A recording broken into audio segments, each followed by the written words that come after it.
Chers amis, on commence, on a dit tout à l'heure, on va voir ensemble ce soir, après la vidéo qu'on vient de voir de tout Bijouat à Marseille, tout le monde a pris les fruits, savez-vous, faites tourner les assiettes, c'est important de se servir, et manger les 7 fruits, prends les 7 fruits, date, figues, raisins, grenades.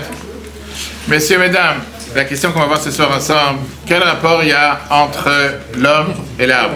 D'accord? Pourquoi on fait le nouvel an des arbres? C'est la question qui dérange. Est-ce que vous êtes avec moi? Jean-Claude est là avec moi? En règle générale, l'arbre, c'est ce qu'il y a de moins important pour l'humain.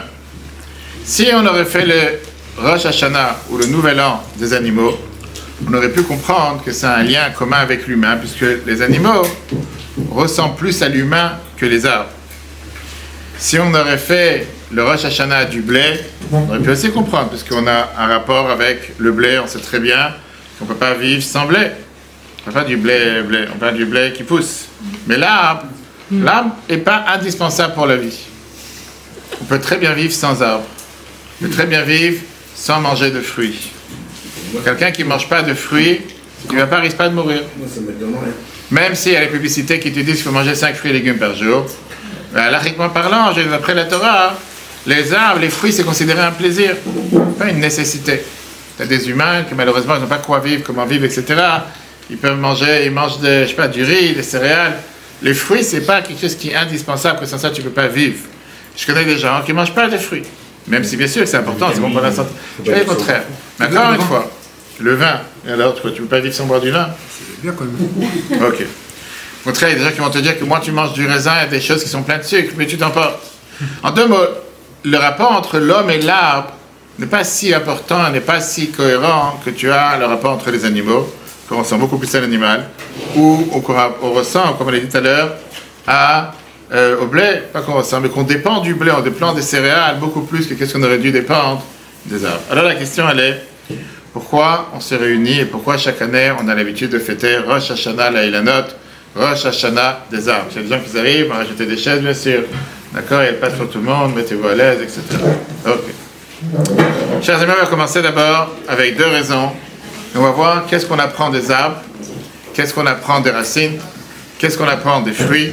On va voir qu'est-ce que ça veut dire quand la Torah te dit qu'il y a Adam et Tzadeh, l'homme et l'arbre des champs, comme on vient justement de voir dans la vidéo. C'est qu'on avait se rapprocher de la table, fait passer les plateaux, fait tourner les assiettes, etc. Ok. Commençons avec le calendrier juif. Tu sais que le calendrier juif donne. Tu peux venir à côté ici. On a une place ici. Prends une chaise et viens à côté. Qu'est-ce qu'il y a? T'as peur de quoi? Il n'y a rien de faire. Donne-lui une assiette, servez-vous, soyez à l'aise. D'accord? Mets-toi ici. Il n'est pas méchant, il fait pas mal. Reste tranquille. D'accord? Fais-lui une assiette. Merci aussi. Amenez l'assiette ici, il manque des assiettes. D'accord? Hein? C'est la meilleure place. La meilleure place, comme ça tu vas prendre si tu n'écoutes pas. D'accord? Fais tourner les assiettes, fais tourner les plateaux. Donne-moi un plateau de gâteau là-bas, tiens ici. Ça c'est pour toi. Fais tourner les assiettes, fais tourner les fruits. Tiens, ça moi je vais continuer le cours. Merci. Chers amis, on va voir comment le calendrier juif te donne justement une importance particulière à l'arbre. On va voir comment on est tellement lié avec le point, l'année par laquelle les fruits commencent à pousser. Et on va voir comment on a dans le calendrier 2 fêtes. Une fête qui dépend de l'année, comment elle commence avec l'année agricole, comment les arbres poussent, et une comment elle termine. Regardons d'abord la Mishnah dans Rosh Hashanah, chapitre 1, Mishnah 1. La Mishnah vient te dire, Rosh Hashanah même, il y a 4 Rosh Hashanah. Le premier Rosh Hashanah, c'est le Rosh Hashanah qui est le premier Nissan. Le premier Nissan, c'est Rosh Hashanah des rois. On sait qu'à l'époque, on avait l'habitude de faire la bracha. Vas-y, c'est à toi, fais la bracha, maisonnat, aide. Donne des fourchettes, fais passer.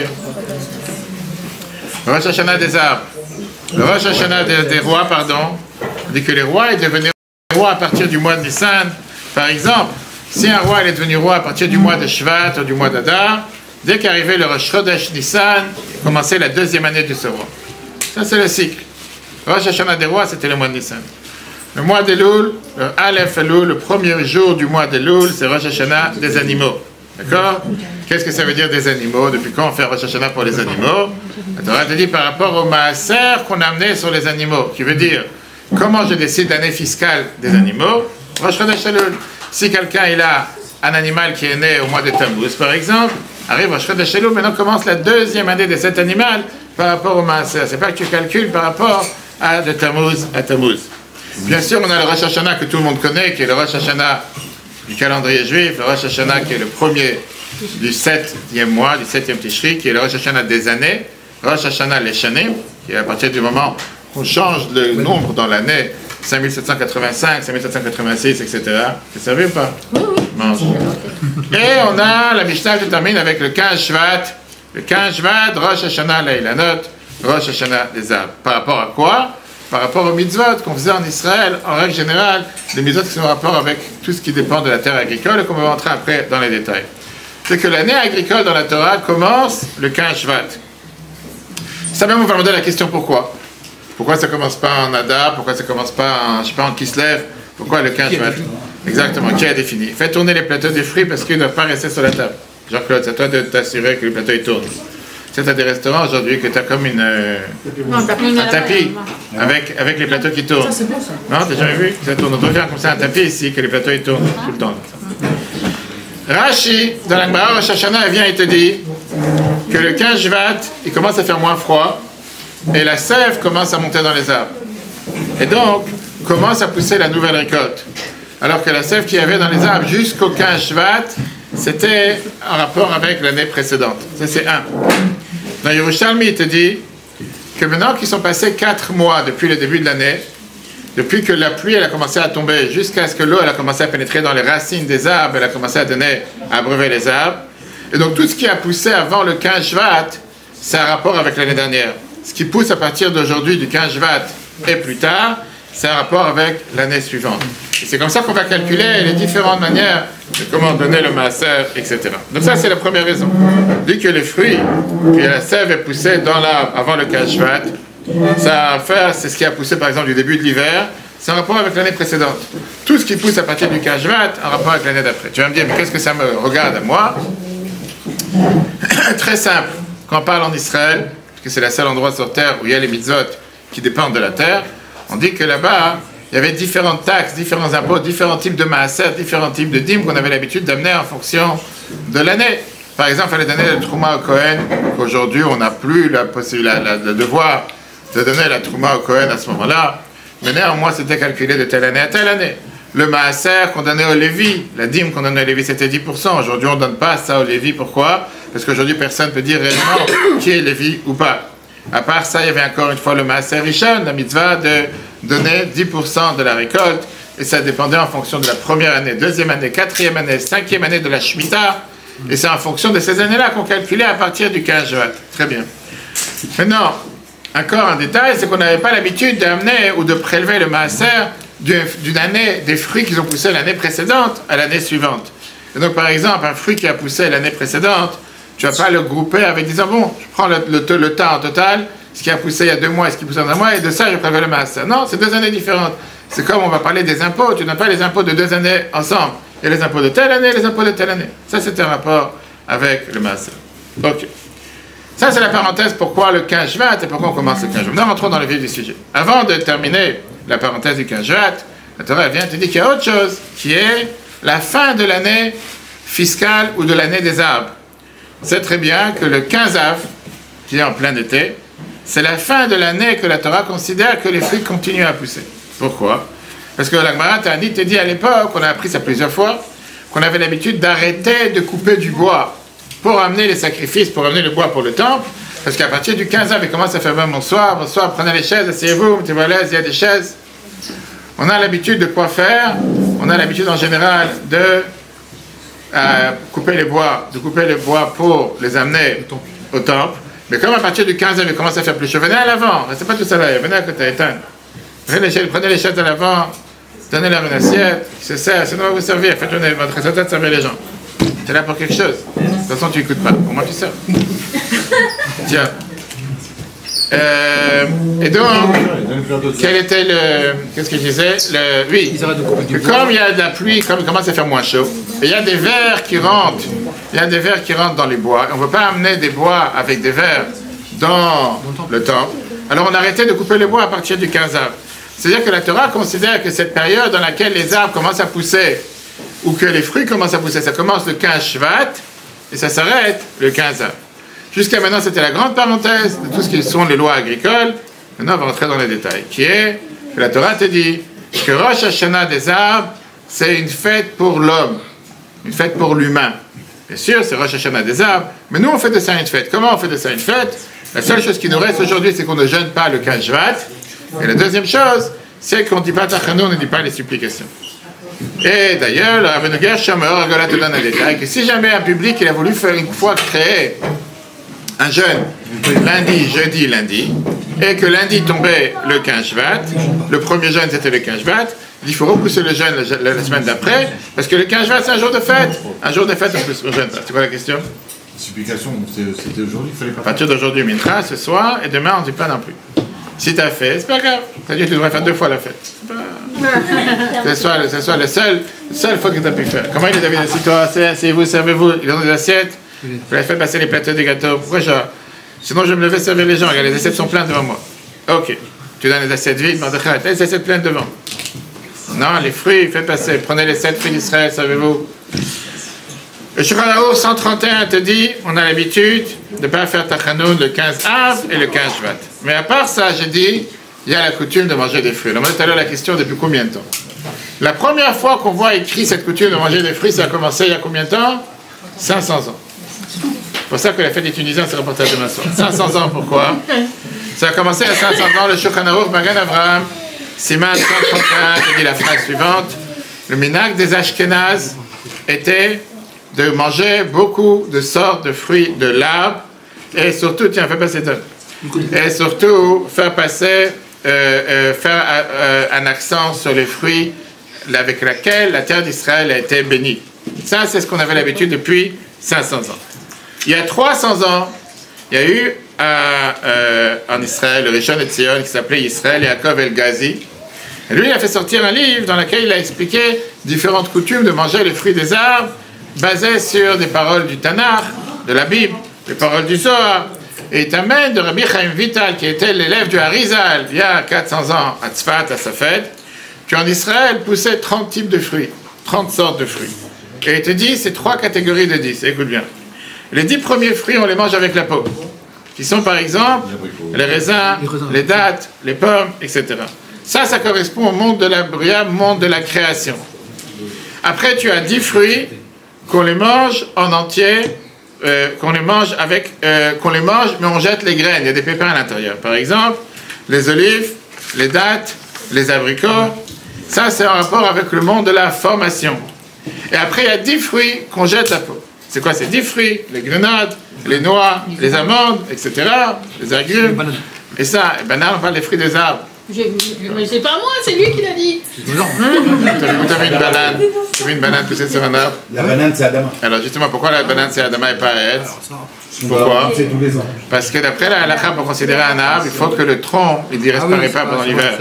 Et comme le tronc n'a pas un tronc, automatiquement, c'est pour ça que c'est Adama et pas Etz. En tout cas, si tu vois des bananes qui poussent sur un arbre, tu fais... Mais moi je les vois. S'il les voit, je les vois. Voilà. Aujourd'hui, tu as beaucoup de choses qui poussent en serre. Surtout ça, on voit partout, qui poussent en dehors de l'air. Et un débat halakhique qui est quel bracha tu fais dessus. Tu peux pas faire l'adama. C'est pas dans la terre, c'est dans l'air. Mais je ne vais pas faire chez Akol non plus, parce que c'est connecté. Akol, enfin tout ce que tu as fait. À l'origine du fruit. Bah oui, alors, on fait l'origine. Quel bracha tu fais sur un champignon? Chez Akol. C'est par terre. Chez Akol. Quel bracha tu fais sur un champignon? Chez Akol. Il a dit Non, mais je Shakol. demande à toi. Moi, j'aurais fait Adama. Pourquoi tu aurais fait Adama? Ça vient du sol. Qui c'est qui l'a planté? Personne. Personne. Alors pour ça, on fait pas Adama. Donc on fait chez Akol. C'est du vent. Il n'y a plus de champignons qui poussent pas par quelqu'un, c'est les gens qui les poussent. Oui, alors champignons de Paris, après, maintenant, ça c'est- dépend lesquels, etc. Et attendez, On là. va pas faire un contexte, on va pas faire un contexte sur les brachot, brachot. oui. Après on fera, d'accord? En tout cas, le salaire de Toubishvat, donc ça c'était à 300 ans, dans laquelle il a mis tous ces détails. Maintenant c'est vrai qu'aujourd'hui on n'a pas de coutume de s'acharner à manger 30 fruits. Il y a des gens qui vont avoir beaucoup plus de sortes de fruits, mais comme je dis, l'essentiel accent, c'est sur les fruits de l'arbre. Mais regardons ce que la Torah nous dit. La Torah n'a pas Racha Shoftim. T'as une assiette ou pas? Tu veux une assiette? Hein? Mais toi aussi, toi t'as pas d'assiette pour toi? Fallait te donner les plats, il y a des plats plats. La Torah nous dit dans Parashat Shoftim, elle nous parle de comment il fallait en général, comment il fallait faire pour aller assiéger une ville en pleine guerre, et ça tombe bien aujourd'hui. Et la Torah te dit que quand tu vas pendant la guerre pour aller capturer une ville, tu dois faire attention à garder les fruits, les arbres fruitiers. Tu n'as pas le droit de détruire, même pour te venger, les arbres fruitiers. Et la Torah te dit la phrase suivante, Chumash Dvarim, dans ce qui est le Deutéronome, chapitre 20, verset 19, Kitatsu Ali Ayamim Rabim, quand tu vas aller essayer de capturer une ville pour faire la guerre, pour l'attraper, L'otashrit et tu n'as pas le droit de détruire ces arbres, les torch, aller à Gazen pour pouvoir mettre une hache dessus. Pourquoi? Parce que l'arbre fruitier, c'est un arbre dans lequel tu manges de l'arbre. La Torah dit, tu n'as pas le droit de détruire l'arbre. Et là, la Torah te lance la bombe qui est Adam et Tzadé. Parce que l'homme est l'arbre des champs. Une phrase qui est écrite dans la Torah, la Bible, Ancien Testament. D'accord? L'homme est l'arbre des champs. Alors que Rashi te pose ça en termes de questions. Rashi te dit, Vechi à Adam et Tzadé. Est-ce que l'homme est vraiment l'arbre des champs? Tu es un arbre, toi? Non, pourquoi tu dis que l'homme est l'arbre des champs? D'accord? Comparé à un arbre. Comment tu compares? Tu fais des élagages à chaque fois tous les 2 mois. Qu'est-ce que tu parles? Tu coupes des branches? Non, je suis d'accord. D'accord? Est-ce que Rashi te demande, est-ce que l'arbre, il doit supporter à cause des folies d'un humain qui est parti faire la guerre? Quel rapport? Et tu as des commentateurs qui viennent et qui te disent oui. La Torah ne te pose pas ça en termes de questions. La Torah te dit ça en termes d'affirmation. Oui, l'homme, il est l'arbre des champs. Et donc toucher à un arbre fruitier, c'est comme toucher à un humain. Parce que celui qui commence à détruire un arbre aujourd'hui, demain va détruire un humain. D'accord? Viens l'Agmara. Et l'Agmara te rajoute sur ça. L'Agmara te dit que c'est un danger pour l'humain de couper un arbre fruitier. L'Agmara te dit, on raconte dans l'Agmara Babakama 91, que le fils de Rabbi Hanina, il est mort à un âge jeune. Pourquoi? Rabbi Hanina, il a dit parce qu'il a coupé un arbre, un figuier avant son temps. Et comme il a coupé un arbre fruitier, pour ça il est mort jeune. Et donc c'est de là qu'on a appris qu'on fait attention à ne pas détruire ou couper un arbre fruitier. Ça, c'est une très belle histoire. J'ai raconté plusieurs fois le shler du Rabbi à Leeds, en Angleterre. Il s'appelle le Rav Angelafi, très connu. Il a voulu une fois construire une nouvelle synagogue. Et malheureusement, dans l'endroit, le terrain qu'il a reçu, il y avait un arbre, comme on l'avait ici au départ, le cerisier, qu'on a tellement maudit qu'il est tombé, qu'au final, il y avait un arbre qui était un tronc d'arbre qui était en plein milieu du terrain qu'il a acheté. Ça les dérangeait, il ne pouvait pas construire la synagogue, il ne pouvait pas construire le travail là-bas. Et pas seulement, je sais pas, il y avait un arbre, il y avait un arbre. Et il y avait ce qu'on appelle l'urbanisme de la ville qui s'est opposé en disant que c'est un arbre, comme il y avait celui qui se rappelle sur le rond-point à Ponto à l'époque, il y avait un arbre de 150 ans. Sur le rond-point à côté du restaurant portugais, qu'après ils l'ont fait tomber, ils ont mis à la place une statue en forme d'arbre, pour faire croire pour arbre. C'est un vieil arbre qui avait 150 ans, et l'urbaniste a dit on ne peut pas couper cet arbre, parce que c'est un arbre ancien qui existe, avec quel droit tu vas le couper? Il a écrit au Rabbi en disant qu'il y a un problème. On a le terrain qu'on a pris pour construire le travail, construire la synagogue. Il y a un arbre qui est paumé, qui est planté en plein milieu, qu'est-ce que tu veux qu'on fasse? Le Rabbi a répondu une seule réponse. Est-ce que c'est un arbre fruitier ou c'est pas un arbre fruitier? Vous voulez savoir est-ce que c'est un arbre qui a des fruits ou pas? Lui, il a répondu au Rabbi que non, c'est pas un arbre fruitier. Le lendemain, il y a une tempête qui arrive, et l'arbre, il a été déraciné. Tempête, c'est pas l'urbaniste qui s'est occupé. Monte et tu descends, le pontier, il a décidé qu'il doit partir, il est parti. D'accord? Ça, c'est une histoire, un passage. Mais en tout cas, on sait qu'on fait attention après, il y a bien sûr toujours des dérogations à la règle. Quand quelqu'un doit finalement couper un arbre parce qu'il dérange pour construire une maison ou quoi que ce soit, il y a des manières comme la Torah le permet, mais c'est pas le sujet ce soir, c'est pas le gros de ce soir. La question, on revient à la question qui dérange, qui est quel rapport... Déraciner et mettre ailleurs. Ok, c'est tu le replantes, c'est tu les déplaces à un autre endroit, d'accord? La question qui est, oui, c'est pas le sujet, il y a pas mal de détails dedans. La question qui dérange, quel rapport il y a entre l'homme et l'arbre? Pourquoi on a fait toute une cérémonie?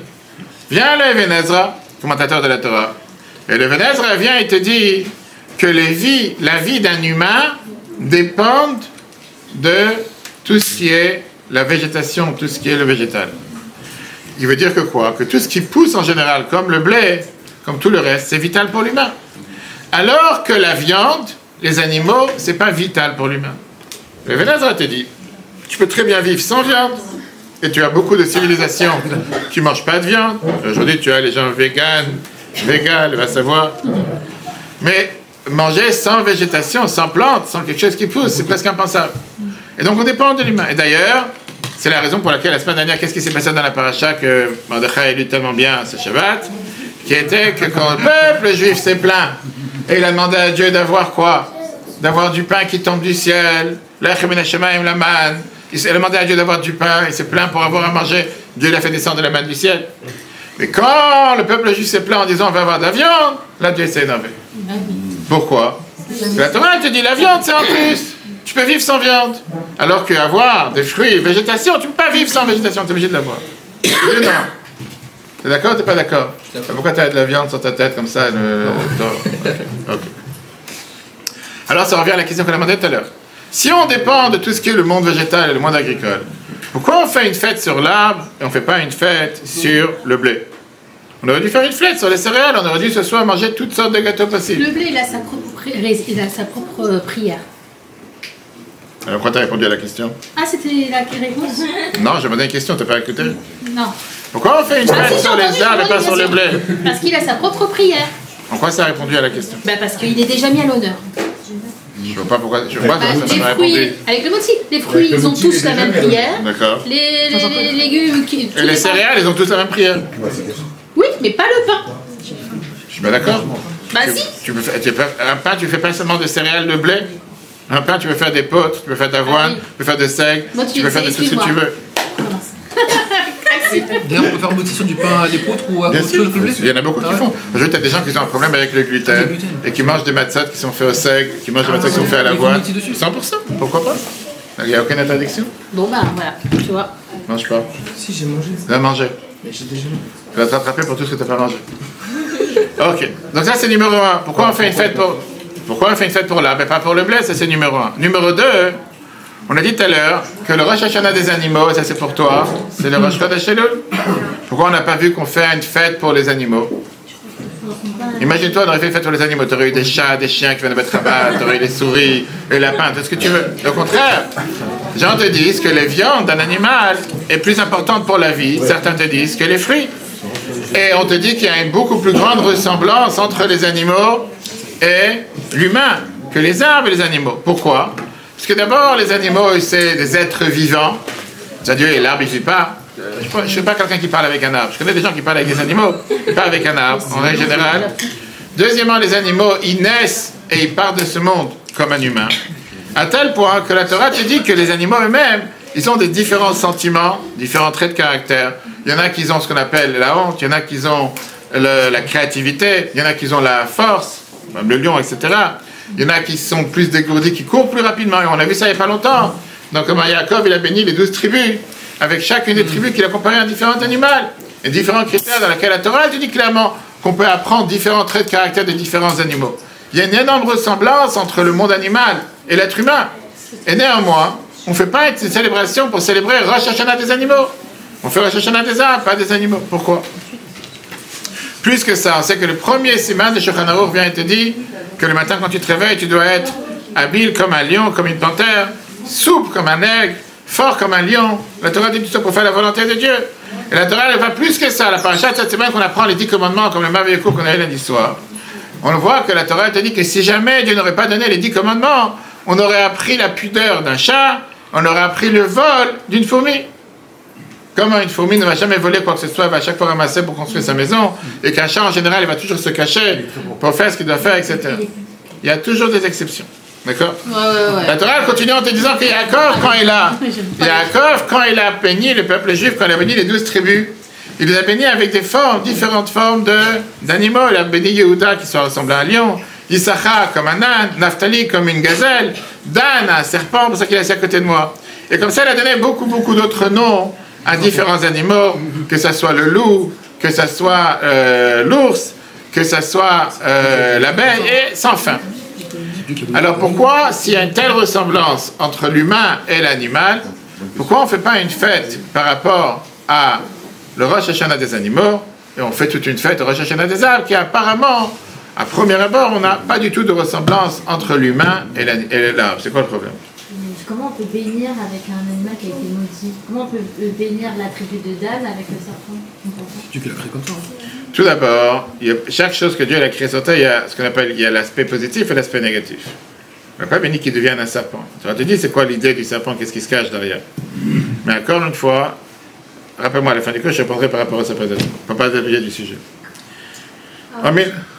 Oui, Par allez-y. rapport à ce que vous dites, je pense que en fait, la Tubishvat, on célèbre les arbres, parce que l'arbre, ça correspond à la vie éternelle, et que l'arbre, c'est censé ne pas mourir, il n'y a pas de fin. Si on ne le détruit pas, il peut vivre des années, des centaines d'années. Tous les arbres? Pas tous les arbres. On va voir justement on va voir une exception tout à l'heure avec un arbre. Par exemple, on a perdu énormément d'âmes pendant la Seconde Guerre mondiale, ou même là, au 7 octobre. Oui. Ce qu'on a fait par la suite, on a planté des arbres en l'honneur de ces arbres. On va y arriver. On va parler d'Olivier, on va y arriver. Je pense qu'il y a un lien avec... On va y arriver à l'Olivier, mais à part l'Olivier, c'est pas tous les arbres. Il y a beaucoup d'arbres qui ne tiennent pas éternellement. On va voir, on va y arriver. Ok, commençons d'abord avec un. Qu'est-ce que tu dis? Non. Mange des gâteaux et tais-toi. J'ai pas. Mais je. Passez les gâteaux. Faites tourner, je donne. Oui, dites-moi. Il y a un point commun entre les arbres fruitiers et les hommes, les humains. Les hommes, Parce que- les deux détruits. Je suis d'accord. Oui, mais les animaux aussi. Oui, les animaux. Donc encore une fois, ça vous pas la question. Pourquoi on cherche la relation de l'homme et l'arbre alors qu'on a beaucoup plus de relations entre l'homme et l'animal, hein? La mission. Quelle mission? L'arbre fruitier, sa mission, c'est. C'est quoi sa de faire mission? des fruits. De faire des fruits. Et un animal, c'est quoi sa mission? De dévorer? Il n'y a pas un lien avec la réincarnation de Neshama? On va tout de suite voir. On va tout de suite voir. Qu'est-ce que tu dis, Olivier? Sors-nous un peu du flou. Hein? Qu'est-ce qu'elle dit, Sophie? Quoi, non? Mais j'attends la réponse. Ok. En 1921, la ville de Tel Aviv a fait une grande cérémonie. Winston Churchill, que tout le monde connaît, qui a été passé pour visiter Tel Aviv en 1921. En Palestine, exactement. C'était le maire de Tel Aviv à l'époque, il s'appelait comment? Meir Dizengoff. Tu as entendu parler? Non. J'ai jamais entendu parler. Ok. Meir Dizengoff, il était le maire de Tel Aviv. Et il a décidé à l'époque de préparer une grande cérémonie, une cérémonie d'accueil pour Churchill qui est venu visiter Tel Aviv. Et il a décidé de faire cette grande fête, une fête qui est tellement, je veux dire, accueillante, dans le boulevard Rothschild, qui est en face de sa maison.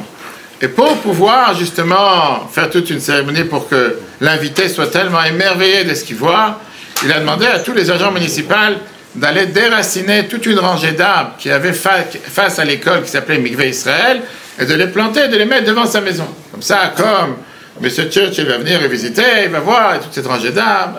Il n'y avait pas encore les Chinois qui n'avaient pas encore inventé de faire des faux arbres qui poussent avec du vent. Il a dit, on prend les arbres d'un côté, on les met de l'autre côté. Et donc, l'accueil était un accueil très chaleureux, un accueil très verte, très écolo à l'époque. Mais malheureusement, quand la cérémonie a commencé, et quand l'orchestre a commencé à chanter, tout le monde s'est précipité. Pourquoi? Pour aller serrer la main à M. Churchill. Et tous les arbres qu'on avait déracinés dans l'endroit pour les mettre sur la rue, ils sont tous tombés par terre. Parce qu'ils n'ont pas été plantés, ils ont placés comme ça dans des pots, etc. Churchill, qui était très intelligent, il dit à M. Dizengoff sur place, devant tout le monde, il fait, Monsieur le maire, sans racines, rien ne va pousser ici. S'il n'y a pas de racines, il n'y a rien qui va pousser. Ah oui, il explique, il te dit, c'est quoi la force d'un arbre? C'est quoi la spécialité d'un arbre? Ce sont les racines qui sont ancrées dans la terre. Un arbre, ce qui compte, c'est pas ce que tu vois. C'est pas ce que tu vois dans ce qui est au-dessus de la terre. Il peut avoir l'air à l'extérieur comme quelque chose de très très fort et très robuste pour donner des fruits et tout ce que tu veux, mais au final, la force et la solidité de l'arbre dépendent des racines qui sont cachées sous la terre.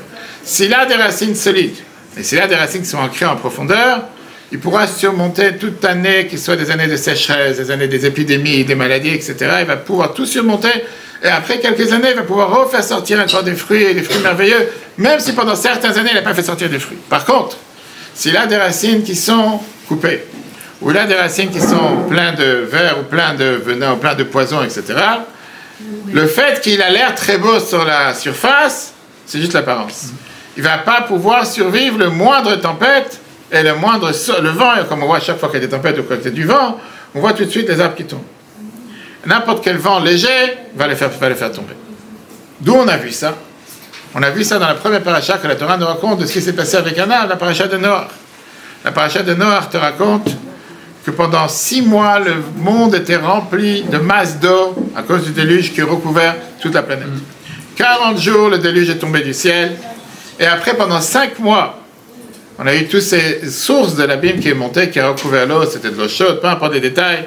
Mais c'était une telle quantité d'eau qui a recouvert même les toits, je veux dire les plus hautes montagnes. après 6 mois dans lesquels l'eau était tellement élevée, finalement l'arche de Noé a trouvé à pouvoir se poser sur le mont Ararat.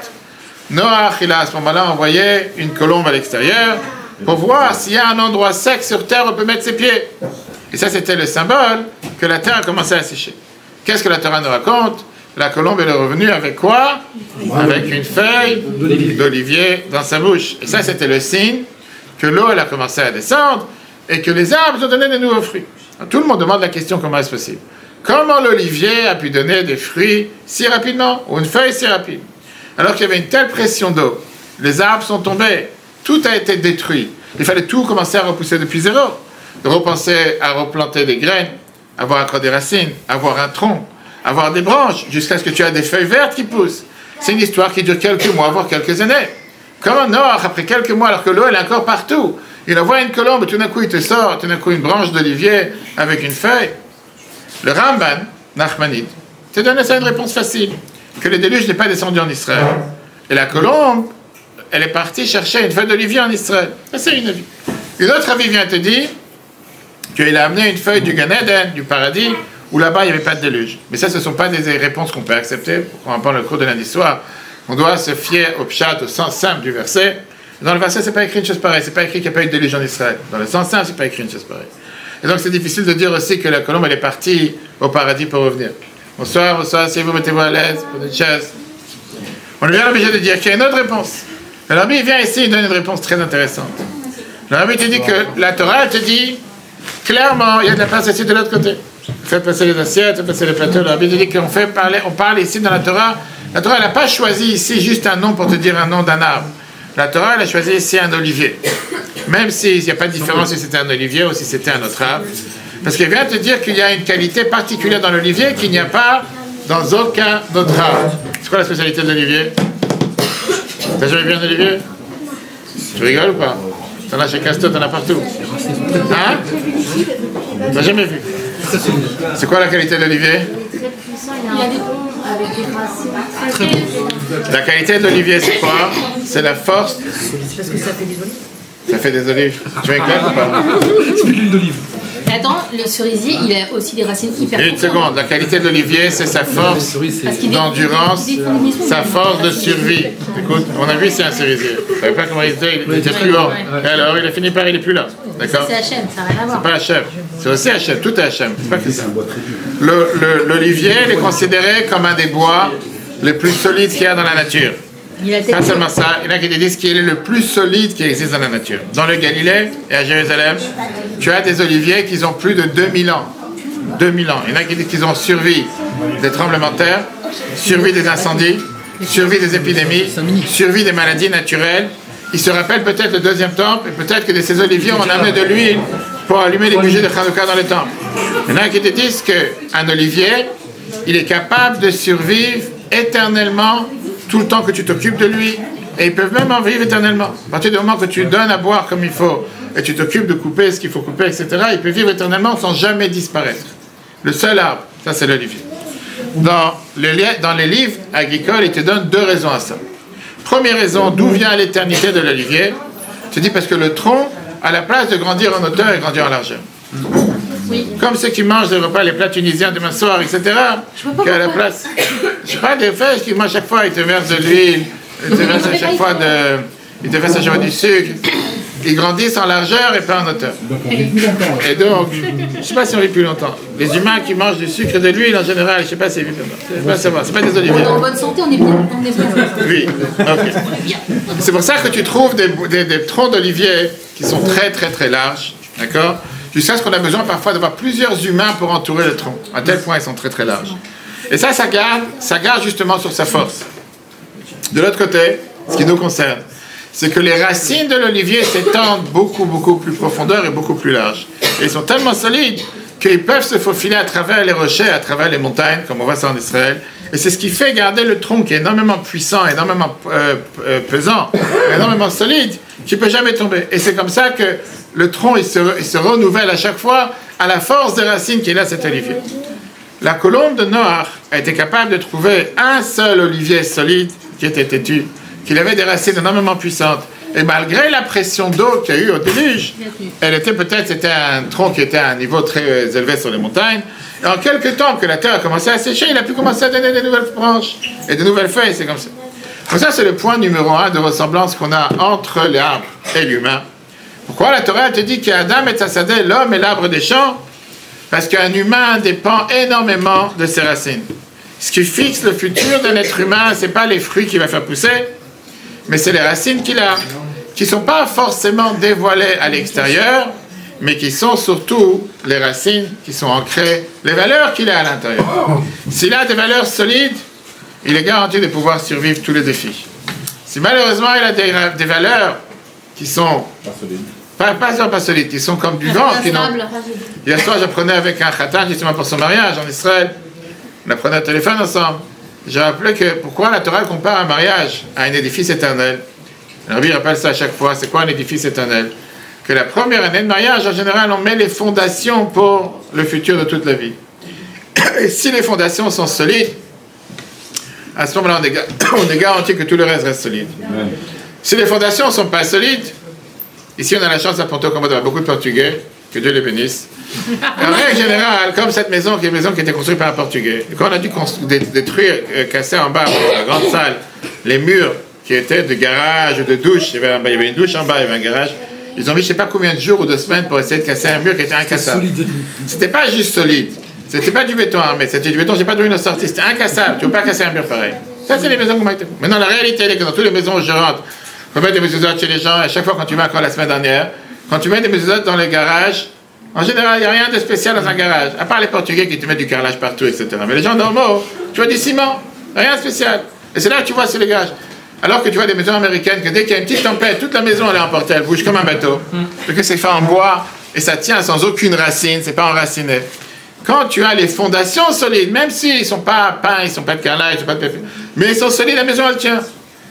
Les gens font tellement attention quand ils achètent une maison à se renseigner s'il y a un double vitrage, si c'est écolo, s'il y a l'électricité, s'il y a la clim centrale. Mais personne ne s'inquiète à savoir de quoi sont faites les fondations. Et parfois les gens ne s'intéressent pas aux fondations et la maison elle part en cacahuète, comment dire. Alors que si des fois tu fais attention aux fondations, tu es garanti que la maison elle va tenir. Tu as des gens sur terre qui sont malheureusement des gens, écoute bien ça parce que c'est très très intéressant. Tu as des gens malheureusement que dans la vie ils grandissent comme des troncs d'arbres, comme des oliviers. Mais ils ont un caractère qui est le plus mauvais sur terre. Leurs racines sont mauvaises.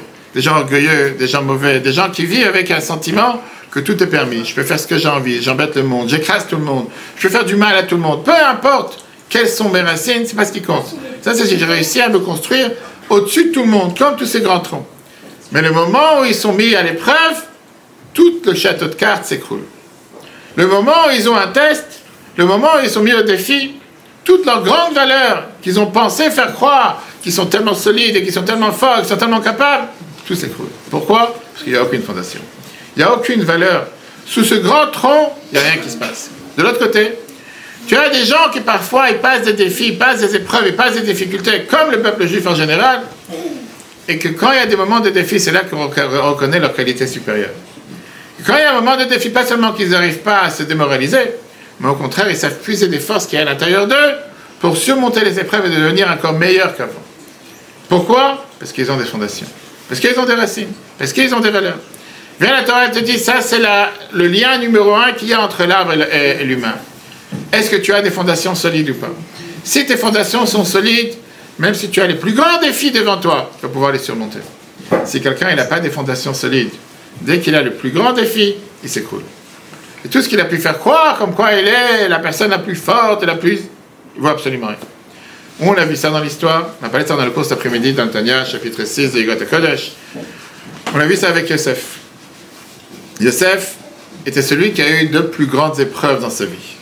Il a eu d'abord l'épreuve morale face à la femme de Potiphar, et il a eu l'épreuve difficile face à la méchanceté qu'il a subie, injuste, de sa propre famille, de ses propres frères. Alors que le monde entier avait l'air d'être comme si c'était une jungle, totalement abandonné. Ses frères l'ont jeté, pas comme une serpillère. D'abord, ils ont voulu le tuer en le jetant dans un puits qui était plein de scorpions et de serpents. Après ça, ils l'ont vendu à des étrangers qui ne savaient même pas qui ils étaient, comme une paire de chaussures. Quelqu'un de normal, il aurait dû se démonter. Il aurait dû être totalement perdu. Et il aurait dû tomber dans des erreurs et dans des épreuves qu'il ne serait jamais su comment il allait pu s'en sortir. Mais Yosef, il ne s'est pas perdu. Au moment de vérité, quand il était face à la maîtresse, la femme de Potiphar, et qu'elle avait son habit dans la main, il s'est rappelé le visage de son père, le visage de Jacob. Il savait qu'est-ce qu'il devait faire. Il a réussi alors qu'il était très bien dans une situation, il aurait pu faire ce qu'il voulait et personne n'aurait été au courant. Ni sa famille n'avait affaire de lui, ni sa famille pensait à lui. Sa famille pensait qu'il était déjà mort. Un jeune de 17 ans dans un pays étranger en Égypte, qui va s'intéresser à sa vie? Mais il savait qu'il a des fondations solides et il savait qu'il a cet émouna en se disant ce qu'il a dit plus tard à ses frères. Atam, chashaftam alayra, vous avez pensé sur moi des phrases négatives, vous avez pensé d'une mal, en pensant que vous allez vous débarrasser de moi. Elohim, chashava le tova, mais Dieu il a pensé que c'était quelque chose de positif pour vous faire vivre aujourd'hui. Il a su dans n'importe quelle situation transformer la situation la plus négative en situation positive. Pourquoi et comment? Grâce aux fondations qu'il avait. La Bible écrit ça dans God Kodesh, volume 1, page 247. Écoutez comment la Bible écrit ça de manière merveilleuse. Les racines, c'est ce qui est caché de l'œil de n'importe quelle personne sur terre. Mais l'essentiel de la vitalité d'un arbre se trouve dans les racines. À travers les racines, un arbre est capable de se tenir debout. S'il a des racines solides, aucun vent va le faire basculer. C'est quoi les racines? C'est la émouna. Qu'est-ce que ça veut dire la émouna? Pas dire je crois en Dieu. Ça c'est une belle phrase qui veut rien dire. Quand tu as beaucoup de gens, je crois en Dieu. Et concrètement, qu'est-ce que tu fais tous les jours? Laisse-le à la porte, il y a un stop. Laisse-moi tranquille. On a parlé de ça le cours lundi soir. Est-ce que Dieu il écoute la prière des non-croyants? Ça s'appelle le cours lundi soir. Tu n'as pas écouté. Pourtant, ça te concernait. La Torah te disait que quoi? Que tu peux avoir des racines dans lesquelles quelqu'un il a l'émouna, c'est qu'elle est la source de la vie d'une personne. Tu veux dire, pas quelqu'un qui dit je crois en Dieu. Quelqu'un qui dans les faits de tous les jours, il montre comment Dieu il est dans sa vie. Si quelqu'un dans la vie de tous les jours, Dieu il est vraiment dans sa vie, alors à ce moment-là, il ne va pas se démonter dès qu'il y a un petit épreuve. Dès qu'il y a quelque chose qui se passe, tout d'un coup, il est totalement perdu.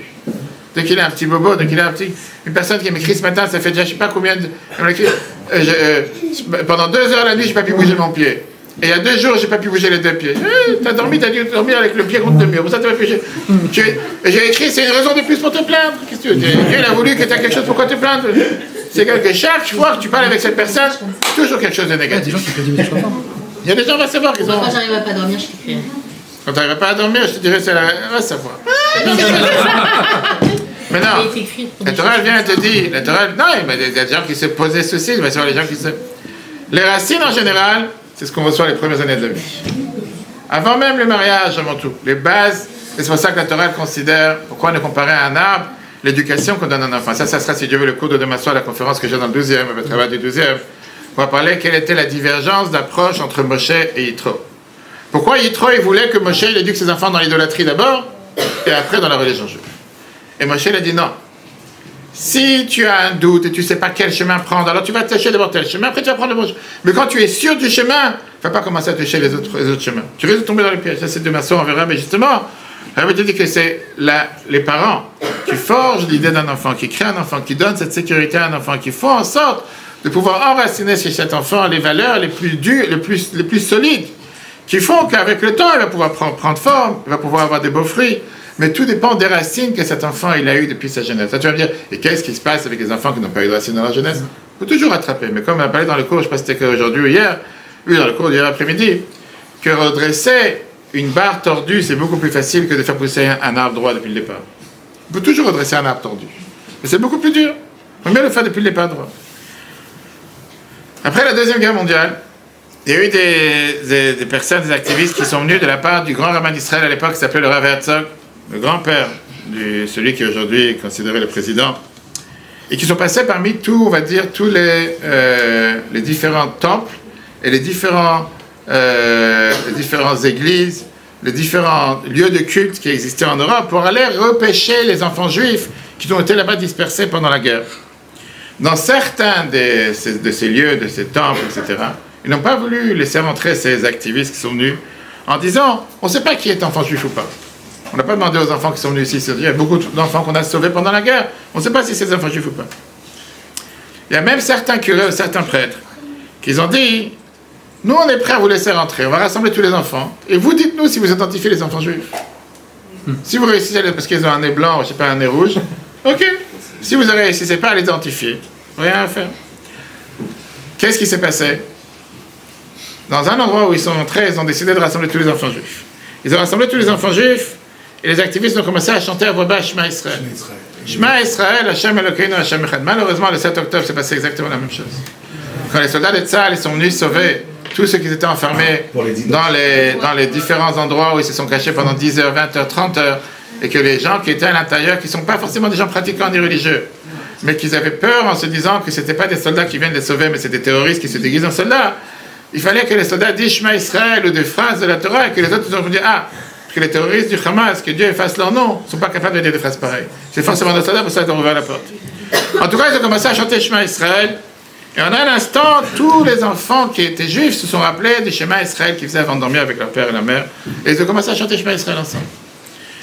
Même ces curés, ils étaient perdus. C'est quand ils ont pensé avoir un piège en disant qui va me détecter, c'est qui ces enfants. Ils ont compris que même si la guerre, elle a pu faire tout oublier de ce qu'il y avait dans la tête de ces enfants, mais le Shema Israël qu'ils ont appris depuis leur plus jeune âge, ça, ils n'ont pas oublié. Revenons à ce qu'on vient de dire justement par rapport à ce point qui est que les racines, c'est pas des bons mots.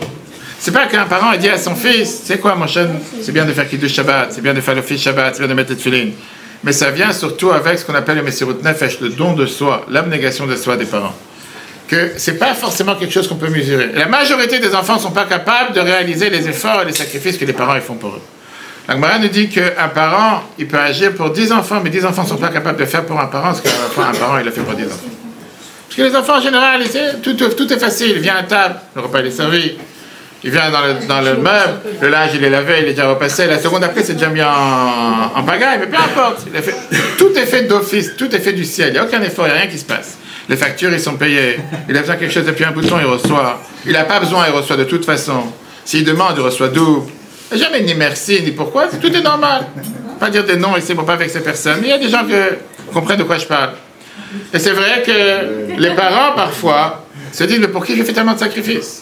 Ni un remerciement, ni une reconnaissance. Toubishvat vient te rappeler le fait que tu ne dois pas t'appuyer sur les fruits que l'enfant va faire sortir. Tu dois d'abord investir dans les racines. Si tu investis dans les racines, tu peux avoir de l'espoir en priant tous les jours que l'arbre va grandir comme il faut. Mais si tu n'investis pas dans les racines, tout le reste c'est du vent. Tu peux investir dans tout ce qui est le superficiel, les racines ne sont pas là. Maintenant, passons au deuxième point. Le deuxième point de Toubishvat, c'est quoi? C'est que pour que l'arbre pousse, il faut passer par une autre étape. Quand on plante une graine afin que l'arbre pousse, qu'est-ce que tu dis toi? Tu as déjà planté une graine? Jamais. Qu'est-ce que tu fais alors dans la vie? Tu as déjà vu un arbre, tu as déjà planté. Jamais planté une graine à l'école, dans un verre, comme les enfants, même mon fils il le fait. Jamais, rien. Les haricots, les lentilles. À l'école. Ouais, le coton. Tu n'as jamais la planté. C'est quoi alors? C'est quoi? Laisse tomber. Vraiment, mange un gâteau, c'est mieux. Prends des gâteaux. Faites passer les plateaux chez tes amis. Alors, qu'est-ce qu'il faut pour planter? Des doigts. Creuser. Appelez le SAMU. Samu. Qu'est-ce qu'il faut? Elle a dit, il faut les voir. Quelle qualité il fait quand tu plantes une graine pour que ça pousse? Qu'est-ce qu'il faut? Hein? Du soleil. C'est tout. De l'eau. La terre se décompose, après on peut devenir. Bravo. Il faut que la graine se décompose. Non, mais c'est pas pour toi, pas pour les gens. Elle a jamais vu une graine, laisse tomber. Elle a jamais vu une graine. Jamais vu une graine. T'as déjà vu un arbre dans ta vie? Oui. Ok. La graine doit se décomposer.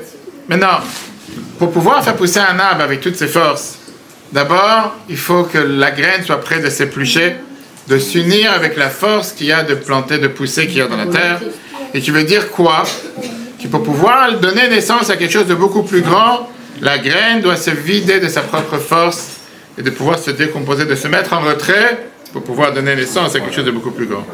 Tout le temps que la graine, elle reste, elle dit j'ai envie de rester telle que je suis, elle ne pourra jamais donner naissance à quoi que ce soit. Un œuf, pour pouvoir donner naissance à un poussin, il faut qu'il... Bravo. T'as déjà vu un œuf qui se casse? Magnifique. Tout le temps qu'elle peut faire une chose pareille, ça va pas pousser. Pour pouvoir avoir un arbre qui pousse et des milliards de graines, il faut que la graine, d'abord, elle s'épluche de toutes ses couches extérieures pour pouvoir s'unir avec la force qu'il y a dans le sol, qu'il y a dans la terre, pour pouvoir faire en sorte que ça pousse. La Torah te dit, c'est quoi l'enseignement qu'on a du rapport entre l'humain et l'arbre? Le fait de passer par cette décomposition, c'est la base pour n'importe quelle situation dans la vie que tu veux qui pousse, qui avance, qui augmente, qui évolue, que ce soit dans le végétal, que ce soit dans l'animal et que ce soit dans l'être humain.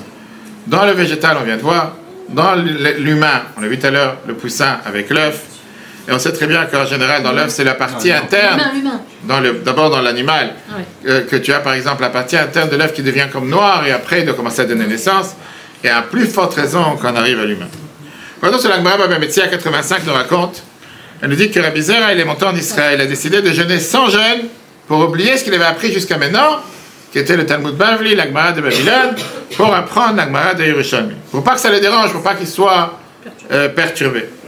Si on sait combien la Torah dit qu'il faut faire attention de ne pas oublier un sujet qu'on apprend, mais là, Rabbi Zera, il a décidé de briser son corps en jeûnant sans jeûne parce qu'il dit, j'ai envie de faire un blanc, de faire un vide, pour pouvoir exactement un reset. On va voir tout de suite ce qui s'est passé chez Google. Qu'est-ce qu'ils ont demandé aux employés de faire? La Gemara te dit, pour pouvoir avoir un cerveau créatif, pour avoir de la créativité, qui est aujourd'hui un des dossiers les plus importants dans le monde des affaires, que les gens ils cherchent aujourd'hui à chercher beaucoup de Elon Musk et beaucoup de gens qui sont capables d'avoir pensé en dehors de la boîte, comme Donald Trump avec Gaza, etc. Comment tu peux avoir un cerveau créatif et comment tu peux essayer de résoudre des problèmes avec une créativité hors norme? Le monde aujourd'hui n'arrête pas de chercher comment on peut faire. Le monde dépense énormément de temps et d'énergie. Et la question elle est comment trouver de nouvelles solutions à des anciens problèmes. Pour pouvoir apprendre quelque chose de nouveau, il faut d'abord se vider des anciennes pensées. Il faut d'abord mettre de côté. Donald Trump, il a tellement bien dit ça il y a 2-3 semaines. Ça fait 20 ans qu'on essaye la même solution qui ne marche pas. Essayons quelque chose de nouveau. Personne n'a pensé à ça jusqu'à maintenant. Mais il est venu et te dit, c'est quoi, pense en dehors de la boîte. Ça fait 20 ans, 30 ans que tu as pensé de la même chose, ça ne marche pas. Parce que ça ne sert à rien de répéter à chaque fois la même chose, ça ne marche pas. Cherche quelque chose de nouveau. Et qui fait en sorte que la lumière ne peut pas éclairer où il y a déjà la lumière. Pour pouvoir avoir de la lumière qui éclaire, il faut d'abord qu'il fasse sombre. Il faut d'abord faire un blanc, il faut d'abord faire un vide. On a vu ça longuement dans le Mahamar qu'on a pris Bati les gagner il y a 2 semaines. Que comment Dieu a créé le monde? Parce que Dieu, si on peut dire, il s'est retiré pour laisser place à la naissance du monde. Par ça qu'il y a eu ce blanc, et maintenant donner une lumière qui est adaptée afin que chacun de nous puisse recevoir cette lumière. Il y a beaucoup de chercheurs qui ont dévoilé que les gens créatifs, en général, c'est les gens les plus extraterrestres qu'il y a sur Terre. On en a beaucoup au Betrabad, je dirais le nom après. Des gens qui ont l'air les plus extraterrestres que tu rencontres sur la planète. Mais c'est des gens créatifs en général. Ils vivent dans leur monde, ils n'ont pas de règles normaux comment ils vivent. Et tu vois en général que tous ces grands penseurs, c'est tous des gens que quand tu vas chez eux, c'est plein de poussière, plein de livres partout. Ils vivent comme les plus grands clochards sur Terre, mais c'est les plus grands. On a parlé plusieurs fois de Viktor Frankl pendant la guerre. Des gens que c'est pas forcément des gens comme Einstein, ils ont des cheveux comme ça qui poussent, on dirait, pas savoir. Des gens qui n'ont pas l'air normaux. Mais néanmoins, c'est des gens qui sont les plus grands. Pourquoi? Parce que la Torah, elle te dit, tu sais quoi? Pour pouvoir amener une nouvelle vision des choses, pour pouvoir amener une nouvelle thèse, une nouvelle idée, tu dois faire un blanc. Tu ne veux pas rester sur ce qui est acquis, etc. Regardez ce qu'a fait Google. D'accord? Google, qui est une société qui réussit énormément sur le marché aujourd'hui, Google a décidé que les plus belles idées se passent quand tu ne penses pas à eux. Quand tu n'essaies pas de réfléchir à ces idées-là. Quand tu t'éloignes du sujet dans lequel tu es tellement acharné à travailler dessus H24, et tu laisses le cerveau se vider pour adapter, essayer de recevoir de nouvelles idées. Donc ils ont donné à leurs employés, dans leur emploi du temps, 20% du temps, c'est un temps libre. Un temps libre à quoi faire? À réfléchir à de nouvelles idées. 20% du temps. Dans ces 20% du temps qu'ils leur ont donné, ils sont libres de chercher n'importe quel projet créatif qui n'a rien à voir avec ce qu'ils font tous les jours. Quelque chose de nouveau. Parce qu'ils se sont dit que le cerveau peut fonctionner de la meilleure manière quand il se libère de ce qu'il est en train de faire tous les jours. C'est pour ça que parfois, quelqu'un qui est en train d'apprendre un sujet que c'est tellement compliqué, la Torah, elle te dit, passe à autre chose. Mets ta tête dans autre chose. Ça marche pas, ça rentre pas, apprends autre chose, tu vas pouvoir le faire. Le problème, il est quoi? Pourquoi beaucoup de gens ne sont pas prêts à faire une chose pareille? Parce que pour pouvoir passer à autre chose, il faut passer par un blanc. Passer par un blanc, ce qu'on appelle passer par perdre la terre solide dans laquelle tu es assis. Et parfois, les gens, ils ont peur d'aller vers quelque chose qui est inconnu. Et ils se disent, je préfère marcher sur ce que je sais que d'essayer une nouvelle expérience et se dire, va savoir si ça va marcher, ça va pas marcher. Je vais oublier ce que j'ai appris, mais qui dit que je vais pouvoir capter ce que je vais apprendre? Et je n'ai pas envie d'oublier ce que j'ai appris, donc je reste. Mais la réalité, elle est que c'est tout à fait le contraire. Quand tu es capable de faire ce qu'on appelle un blackout, tu es capable de faire un vide moral et te dire, maintenant je suis prêt à recevoir une nouvelle information, à ce moment-là tu peux créer quelque chose de beaucoup plus important. Daniel, là, dans la Bible nous raconte l'histoire avec le fameux prophète Daniel. Le roi Nebuchadnezzar, il a eu un rêve qui l'a bouleversé. C'est quoi le rêve qui l'a bouleversé? Il a vu une énorme idole avec des mains en or, une tête en or, des mains en argent, corps en cuivre, et les pieds étaient faits en argile. Et tout d'un coup, il a vu une pierre qui a été jetée sur cette idole, et toute l'idole est tombée. On a raconté ça il y a quelques semaines dans un cours. Le roi, il n'a pas compris c'est quoi ce rêve. Ça l'a bouleversé, la tête en or. Il ne sait pas de quoi il parle. Il a essayé de parler à ses magiciens qui lui expliquent c'est quoi le rêve. Mais à chaque fois qu'il voulait expliquer qu'est-ce qu'il a rêvé, ils ont oublié. Il a oublié, il ne se rappelait plus les détails du rêve. Et il avait tellement peur de ce rêve, etc. Le roi il a décidé d'amener tous ses magiciens et tous ses ministres. Il leur a dit, c'est à vous de me dire qu'est-ce que j'ai rêvé. Et si vous n'êtes pas capable de me dire qu'est-ce que j'ai rêvé, vous allez tous être tués. Et il les a tous tués. À l'époque, ça ne coûtait pas d'argent. Il a appelé Daniel, le prophète Daniel qui était à l'époque. On a parlé de Daniel avec la cage au lion. Il a appelé Daniel, il lui a dit, je te demande de me dévoiler c'était quoi mon rêve. J'arrive pas à me rappeler les détails. Daniel, il a prié.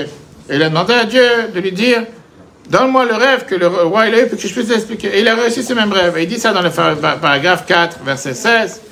Après qu'il a commencé à arriver ses rêves, Daniel, il a eu tout un blanc, on va dire, dans sa tête, comme si tout d'un coup un vide. Et dans là, il a pu voir différentes idées qui lui expliquaient c'était quoi le rêve. Et après, il a commencé à expliquer le rêve. Et qu'est-ce qu'il a expliqué? C'est pas le sujet ce soir qu'on fait tout un cours dessus. Que le royaume de Babylone, qui était plus puissant, il va tomber. Et avec ça, les autres royaumes, ils vont tomber. Jusqu'à ce que Dieu va venir, la lumière de Dieu va éclairer la terre, etc., etc. Mais il était tellement content qu'il a pu expliquer le rêve. La Bible dit c'est exactement la même chose qui se passe, pas seulement entre un humain, entre lui et soi-même, mais ça se passe aussi dans un humain et un autre. Et quand on parle du couple, et quand on parle des enfants et des parents, c'est exactement la même chose. Le secret de la réussite pour un travail en société, c'est le fait de pouvoir évoluer, imaginer, développer une nouvelle idée, et avec ça, arriver à des nouvelles conclusions. Si quelqu'un il veut créer quelque chose qui est de la même qualité et du même niveau que soi-même, à ce moment-là, il restera seulement avec soi-même. Mais s'il veut réussir à être créatif et créer quelque chose de nouveau, il doit être ouvert à dialoguer, ouvert à discuter, ouvert à apprendre, ouvert à entendre, ouvert à accepter la vie de l'autre. Ouvert à entendre que peut-être quelqu'un il a une nouvelle idée, une nouvelle approche. On doit toute notre vie rester des enfants, rester des gens curieux, des gens qui sont prêts à entendre notre avis, à comprendre quelque chose de différent. Plus on apprend des épreuves des autres, et plus on apprend des expériences des autres, plus on réussit plus soi-même dans la vie. C'est pas pour rien que nos sages nous ont dit qu'on apprend de nos maîtres, mais de nos élèves, on apprend beaucoup plus des autres. Quand tu as quelqu'un qui te met au défi, qui te pose des questions, qui te fait réfléchir, peut-être c'est des questions que tu n'as pas pensé à ça avant. Et maintenant que quelqu'un t'a posé des questions, pour ça je dis à chaque fois que les gens posent des questions pendant tous les cours, que ça te fait réfléchir plusieurs fois. Comme ça tu essaies de devenir un peu plus intelligent, tu ne restes pas bête toute ta vie. La Bible te dit c'est encore plus important quand on parle du couple. On a tous l'envie quand on est en couple d'être un, devenir un avec quelqu'un avec qui on peut s'unir. Devenir un, ça ne veut pas dire de vivre ensemble, ça ne veut pas dire de faire des choses ensemble, mais ça arrive de revenir et de rester un lien intime qui veut dire qu'on doit avoir cette uniformité plus que cette unité. Et pour ça, il faut savoir se mettre en retrait. Quelqu'un qui vient avec tout son ego dans le couple en se disant, il y a moi qui existe et toi tu es soumis à moi, et toi tu es là pour me rendre service, tu es là pour mes besoins, tu es là pour être mon objet, tu es là pour faire ce que moi j'ai envie. Mais tu n'as pas ton mot à dire, il n'y a aucun moyen sur terre que ce couple peut tenir. Et s'il tient formellement, il ne peut pas tenir dans la réalité des faits. Pourquoi? Parce que le but du couple c'est d'aller vers l'autre, de s'aider pour l'autre, de sans arrêt se demander qu'est-ce que je peux faire pour l'autre. Pas qu'est-ce que je peux faire pour moi-même, comment je peux moi me rendre heureux. Et la Torah dit ça en une phrase. Céder à l'autre, c'est le début de l'attachement envers l'autre. Plus tu agis pour l'autre, plus tu t'attaches envers l'autre. Parce que le fait de se rapprocher de l'autre en montrant qu'est-ce que tu fais pour l'autre, c'est comme ça que tu t'approches de l'autre. Mais quand dans un couple, tu as quelqu'un qui est tellement égoïste, et qui est tellement orgueilleux, et qui est dans ce couple en disant, qu'est-ce que moi je peux en bénéficier de ce couple? Qu'est-ce que moi je peux en tirer? Qu'est-ce qui peut me rendre heureux? Sur le dos de l'autre, en écrasant l'autre, il est garanti qu'il ne pourra jamais être en couple. Et c'est ce qui se passe malheureusement dans beaucoup de couples. C'est pas pour rien que la Torah te dit dans la Masechet Gittin, quand on parle de divorce, la Torah te dit que quelqu'un qui divorce, on dit que le temple, le Mizbeach, l'autel, il versait des larmes. Et la Gemara te demande quel rapport, qu'est-ce que l'autel il a à faire d'un couple qui divorce? Pourquoi il doit verser des larmes? La menorah, elle va verser des larmes. Les autres, pourquoi le temple? Pourquoi le Mizbeach, l'autel? Et la réponse, elle est parce que le Mizbeach, le temple, l'autel sur lequel on a mené les sacrifices, il pleure sur le fait que ce couple ne sont pas capables de se sacrifier pour l'autre. Le sacrifice qu'on met sur le temple. C'est le fait que quelqu'un, c'est-à-dire que quelqu'un il se dit, moi j'ai aucun effort à faire.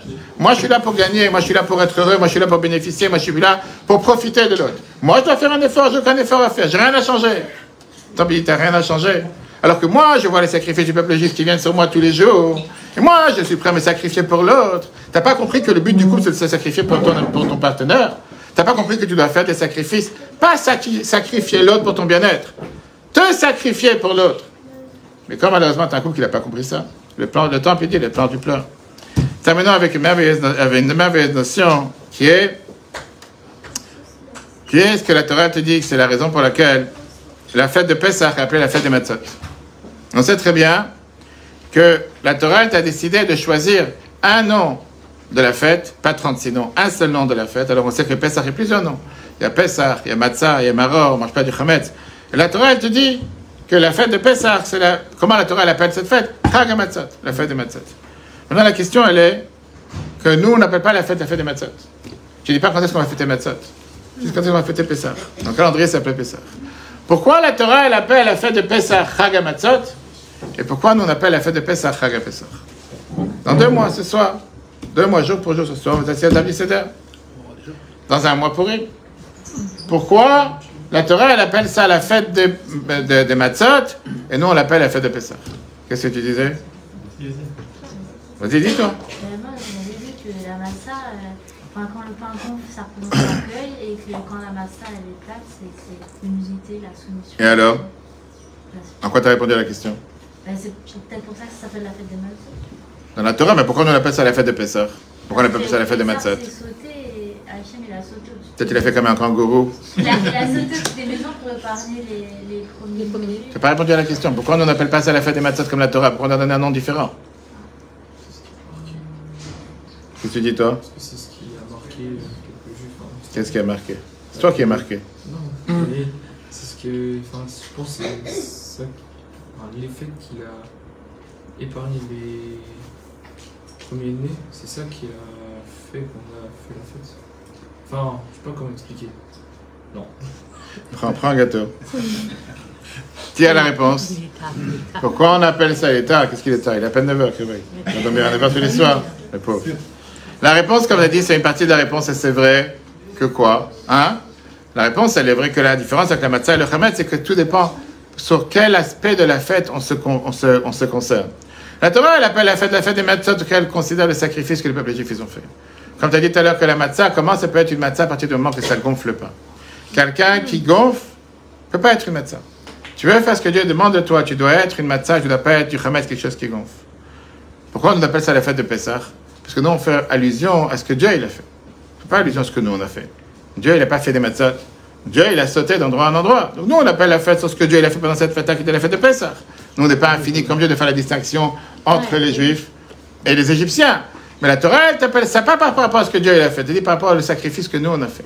Savoir se mettre de côté pour l'autre, c'est ce qui est le plus important. Chers amis, avec ça, on termine, avant de passer à cette magnifique vidéo qu'on va voir ensemble, qui est, qu'est-ce qu'elle est, cette notion que la Torah, elle vient, elle te dit, qu'on apprend, pourquoi on fait la fête de Tu Bishvat, Rosh Hashanah, la Ilanot, on appelle ça l'homme comparé à l'arbre des champs, parce que la Torah te dit 2 choses. Tout d'abord, on a besoin d'avoir les racines. Et si on a les racines solides, on est garantit qu'on peut réussir. C'est pas garanti, parce qu'il faut continuer à prier, continuer à agir. Mais au moins, il y a les racines. On est garanti que même si l'arbre il est un peu brisé, il va continuer à pousser. S'il n'y a pas de racines, c'est beaucoup plus difficile. De l'autre côté, on a besoin de se dire que pour pouvoir pousser un arbre, il faut que la graine se décompose. Et par ça qu'on passe une difficulté, par ça qu'on passe un moment difficile, c'est seulement comme ça qu'on peut se dire qu'à travers le défi, à travers l'épreuve, si on sait, garantit qu'on va arriver beaucoup plus loin. À condition qu'on apprend de cette épreuve pour aller encore plus loin, et ça c'est ce qui se passe le soir de Tu Bishvat. C'est vrai que cette histoire qu'on a racontée plusieurs fois. Un exemple qu'a donné Rabbi Nachman de Breslav sur le Maroc, comment le soir de Pessah, arrivé une fois 2 mendiants, un juif et un non-juif, qui sont partis de ville en ville pour chercher à manger. Une fois le juif il est arrivé avec le non-juif dans une ville, il a dit, tu sais quoi, demain soir c'est le soir du Seder. Le soir du Seder, les juifs ont l'habitude de manger des plats qu'on ne mange pas toute l'année. Des plats que toute l'année les peuples juifs attendent de manger. Le non-juif était tellement heureux, il s'est dit, tiens, arrive le soir du Seder, je vais manger des plats que je n'ai pas mangé toute l'année. Il a jeûné toute la journée, et il s'est préparé pour le plat du soir. En attendant, ils ont été invités chez les plus grands riches de la ville, et ils ont commencé à lire la Haggadah. Et comme on a l'habitude en général, pas quand on bâcle la Haggadah pour manger, ou quand les gens ils mangent avant la Haggadah, on fait la Haggadah en ordre, et il commence à lire la Haggadah, la première des choses. Comment on commence le repas? Un verre de vin. Il fait, ok, ça ouvre l'appétit, pourquoi pas? Un petit verre de rosé, un petit verre de choses, c'est pas mauvais. Après qu'il a commencé le premier verre de vin, il dit, maintenant on va verser un 2e verre de vin. Il fait, pourquoi? Faites pas pour boire maintenant, juste pour le regarder. Dans quelques temps, on va commencer après. Qu'est-ce que ça dit? Tu vas commencer à manger un morceau d'oignon, ou bien un morceau de persil, trempe dans l'eau salée, ça amène le goût. J'ai jamais vu ça. Mais pourquoi pas? Ça se fait, il y a des Chinois qui mangent de telle manière, des Japonais qui mangent de telle manière, les Juifs ils ont des choses bizarres. Après ça, il a dit, maintenant on va prendre la matzah, on va pas manger la matzah maintenant, on va prendre la casser en deux. Qu'est-ce que tu vas faire avec? Pose la question plus tard. Tu mets une sous la table, tu remets dans le plateau. Et de moment en moment, ça avance, il commence à devenir, il se dit, j'ai jeûné toute la journée, tu m'as dit qu'on mange, je vois pas de place sur la table. Pour l'instant, moi je vois, tu m'as donné l'oignon, tu m'as donné... Après, finalement, quelques heures où ils n'arrêtent pas de chanter, etc. Il dit, bon, maintenant j'espère que finalement arrive le plat. Et quand on commence à arriver le plat, il dit, maintenant on va manger une galette. Avec quoi? Tout seul? Pourquoi ce soir, manger c'est quoi? On va manger la matzah? Il fait, ok. Peut-être qu'ils n'ont pas eu du pain, ils n'avaient pas de pain dans la boulangerie, ils ont pris de... Après, il dit, maintenant qu'est-ce qu'on mange? Des abamers? Et chez les Ashkenazes, on met avec cette durée fort en plus. Il dit, mais c'est complètement fou, parce qu'il n'y a pas de salade, il n'y a pas de rien. Mange des abamers. Il y en a qui prend du réfort, il y en a qui prend des endives, chacun. Là, il est tellement énervé. Et il lui dit, tu sais quoi? Dans les abamers, on a l'habitude de mettre du réfort. Il fait, c'est quoi le réfort? J'ai jamais entendu parler. Quand j'étais en Russie, je vous ai dit une fois, je me suis trompé. À la place de trouver du réfort, j'ai acheté des carottes blanches. C'est le même goût que le réfort, bon, plus amer que le réfort. Peu importe. Il s'est dit, c'est un manger spécial qu'on mange chez les Juifs que ce soir. Il a dit, ah, si c'est comme ça, donne-moi 2-3 cuillères, on fait ça un plat comme il faut. Vous ne savez pas à quoi il s'attendait. Il a pris ces 3 cuillères de réfort. C'est pas de l'arissa qui était, je sais pas, avec du sucre ou quoi que ce soit. Mais ça l'a tellement brûlé son estomac vide, parce qu'il n'a pas mangé toute la journée, qu'il était tellement dégoûté, tellement énervé. Il se lève, il part de la pièce, il part de la maison, il claque la porte. Le lendemain, il appelle le Juif, il lui dit, pourquoi tu m'as trompé? Pourquoi tu m'as vendu toute l'année, toute la journée, tu m'as vendu et tu m'as dit, on va finalement manger, on va avoir un repas chez les Juifs, quelque chose de magnifique. Rien de rien. En plus, je me suis brûlé l'estomac, j'ai mangé des bêtises. J'étais en train de vomir toute la nuit, j'ai pas pu dormir. Qu'est-ce que tu m'as rendu fou? Et le Juif qui lui dit, espèce d'idiot, tu aurais attendu encore 5 minutes, le repas est arrivé. C'est toi qui as décidé de partir juste avant que le repas arrive. Parce que la réalité, elle est qu'après les abamers, après le son, déjà le repas qui arrive, tu as décidé de partir juste au moment où il fallait pas. Rabbi Nachman te dit, c'est la même chose avec chacun d'entre nous. Tu as des gens qui sont face à un défi. Tu as des gens qui sont face à une difficulté.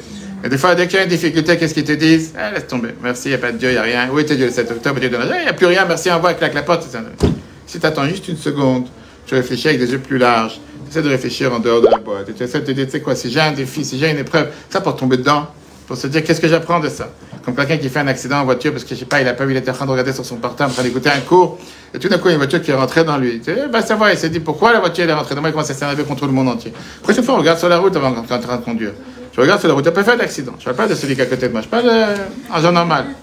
La réalité, elle est que la Torah te dit ce qu'on apprend le tout visuel. Les arbres, il y a des racines. On a tous des racines. Le peuple juif a la neshama, le peuple juif a la imuna. Quand on prend la imuna qui est à l'intérieur de chacun d'entre nous qui est ancré, et on fait avec ça des merveilles, peu importe le défi par quoi on peut tomber, comme on a vu dans le cours magnifique cet après-midi, on est garanti de pouvoir remonter. Pourquoi? Parce qu'on a une neshama à l'intérieur. On a cette parcelle divine qui est à l'intérieur de nous qui fait en sorte que quoi qu'il arrive, on peut surmonter les épreuves. Voilà, chers amis, le cours va être repris sur Torah.fr. On va passer à une magnifique vidéo. Comme j'ai dit, c'était aussi ce soir, on célèbre les... Torah.fr, la Torah en live. Ce cours est proposé par Torah.fr. Pour nous aider à continuer à diffuser les cours de Torah, vous pouvez faire même une petite contribution sur notre site www.etorah.fr dans l'onglet Faire un don. Retrouvez-nous aussi sur les réseaux sociaux.